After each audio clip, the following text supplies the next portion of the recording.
यहाँ से इस सवाल को समझने के लिए पहले तो ज़रूरी है कि क्या एक इंसान डिप्रेस या मायूस फील कर सकता है। जी हम सब कभी न कभी किसी न किसी पॉइंट पे मायूसी महसूस करते हैं। राइट तो मायूसी महसूस करना या डिप्रेस फील करना नॉर्मल है। राइट किसी को मायूस होना मतलब होने का मतलब ये नहीं कि उसको बीमारी है या राइट डिप्रेसिव इलनेस है। डिप्रेसिव इलनेस जब हम डायग्नोज करते हैं तो उसकी वजह होती है कि एक तो कम से कम वो 3 से 4 हफ्ते के लिए मौजूद है। वो इस लेवल पे मौजूद है कि वो उसकी फंक्शनिंग पे, उसके काम पे, उसके रिलेशनशिप पे इफेक्ट कर रही है। ठीक है। वो अंदर से खुश नहीं है और वो समझ रहा है कि मैं नॉर्मल से काफ़ी नीचे की तरफ आ गया हूँ।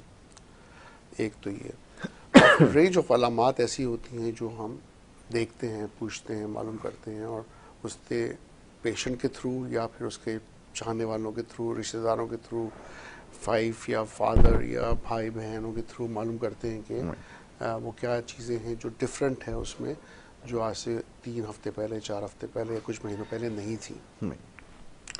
एक तो ये। दूसरा ये कि उसका ओरिजिन कहाँ से हो रहा है।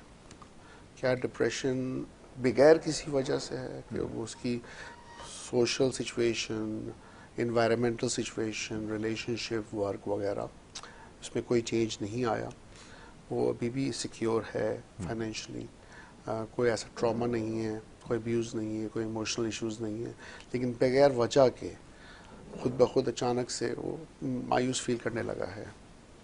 एक ये एस्पेक्ट है डिप्रेशन का।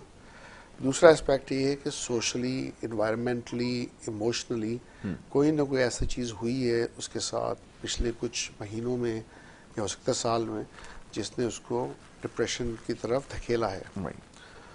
और इसमें मैं थोड़ा सा डिटेल में जाना इसलिए चाह रहा हूँ कि वो हम डिसाइड किस तरह से करते हैं कि क्या ट्रीटमेंट रिक्वायर्ड है पेशेंट को और किस हद तक पेशेंट डिप्रेस है, उसका इससे बड़ा गहरा ताल्लुक है।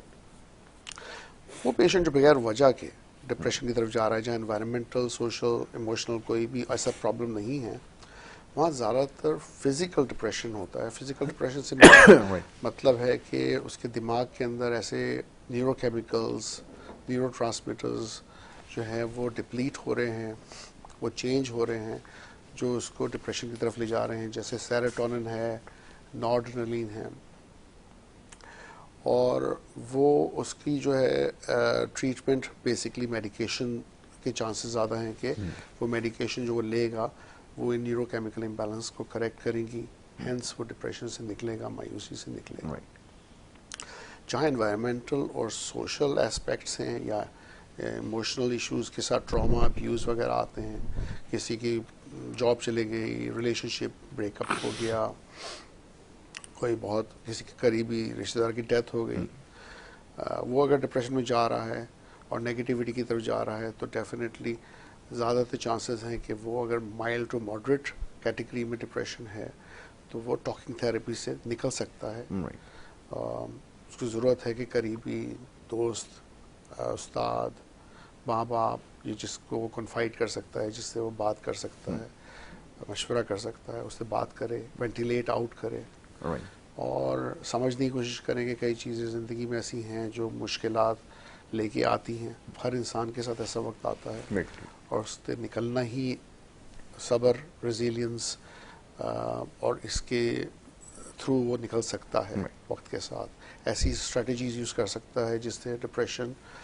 कम हो, वो ऑक्यूपाई हो पॉजिटिव एक्टिविटीज़ में, डिस्ट्रैक्शंस में जाएं, आज पॉजिटिव डिस्ट्रैक्शंस में, ताकि अपने आप को ऑक्यूपाई रखे और फिर साथ में शायद दवाइयों की ज़रूरत हो और वो कंजंक्ट साइकोथेरेपी के साथ भी दी जा सकती है। तो ये तो फिज़िकल एस्पेक्ट ऑफ डिप्रेशन हो गया और साइको सोशल एस्पेक्ट हो गया डिप्रेशन का।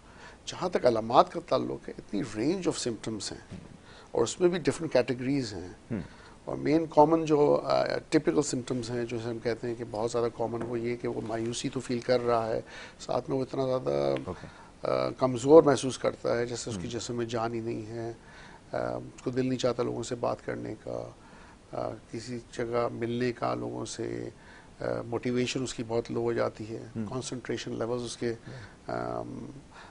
सही नहीं होते, उसकी वजह से शॉर्ट टर्म मेमोरी इम्पेयरमेंट होता है।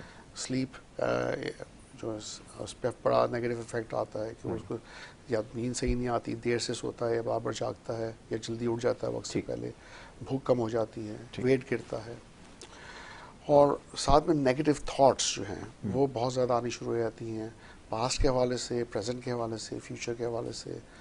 गिल्ट है, ब्लेम है, अपने आप को सोचना कि मैंने ये काम गलत किए थे, मैं कसूरवार था, हर चीज़ नेगेटिव पेसिमिस्टिक ले रहा है। ठीक है।